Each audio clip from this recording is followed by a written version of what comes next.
ये कहानी एक बूढ़ी माँ और एक उसकी बेटी की है जो एक जंगल के बीच बसे एक छोटे से गांव में रहते थे। बूढ़ी माँ शांति एक मेहनती महिला थी जो अपना अधिकांश दिन खेतों में बिताती थी, अपनी फसलों और जानवरों की देखभाल करती थी। बेटी का नाम ज्योति था।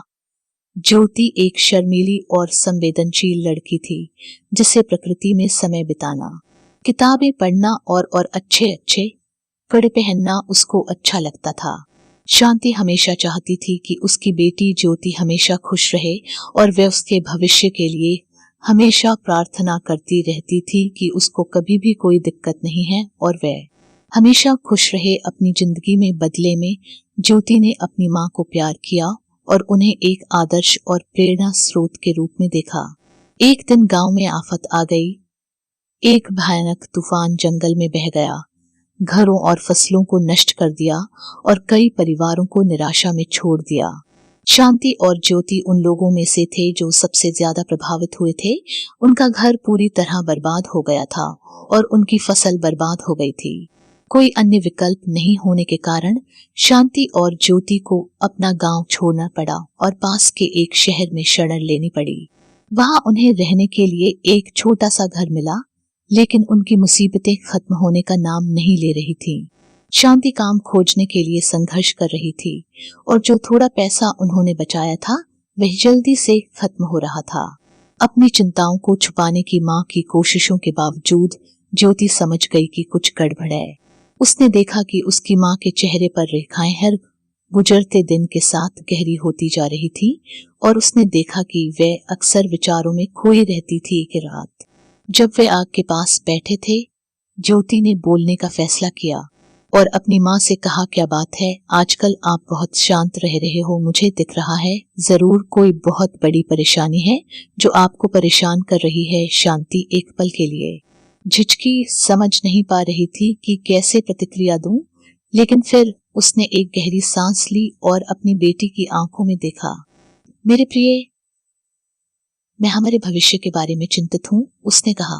मुझे नहीं पता कि हम अपनी जरूरतों को कैसे पूरा करेंगे और मुझे डर है कि आगे चलकर हम लोगों का क्या होगा। माँ की बात सुनकर ज्योति का दिल पसीज गया। उसने पहले कभी उसे इतना कमजोर नहीं देखा था और इसने उसे असहाय महसूस कराया। लेकिन फिर उसे एक विचार आया।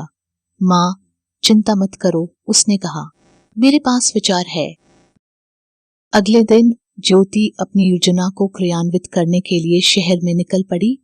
वे एक छोटे से शुल्क के बदले छोटे मोटे काम करने की पेशकश करते हुए घर घर गई। पहले तो लोग उसे सिर्फ एक जवान लड़की के रूप में देखकर उसे काम पर रखने से हिचकिचा रहे थे, लेकिन फिर जैसा कि उन्होंने उसके दृढ़ संकल्प और कार्यनीति को देखा, उन्होंने ध्यान देना शुरू किया। जल्द ही ज्योति के पास काम आ गया जिसमें घरों की सफाई से लेकर बुजुर्गों की देखभाल का काम शामिल था। हर काम से वह थोड़ा बहुत पैसा कमाती थी जिसे वह अपनी माँ के पास वापस ले आती थी। शांति अपनी बेटी की कुशलता और लचीलेपन से चकित थी।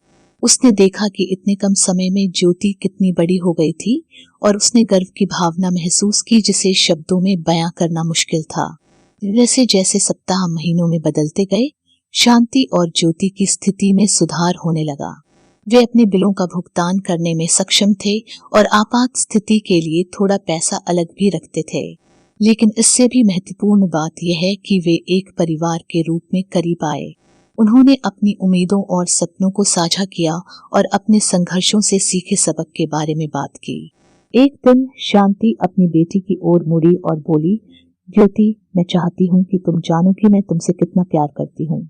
तुमने मुझे दिखाया है कि बहादुर और मजबूत होने का क्या मतलब है, और अगर साहस है तो आप जिंदगी में कुछ भी कर सकते हैं।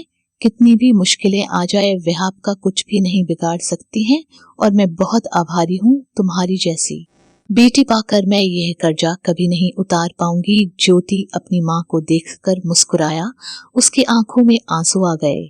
दोस्तों, एक नई मोटिवेशन कहानी के साथ मैं फिर आपसे मिलने जरूर आऊंगी।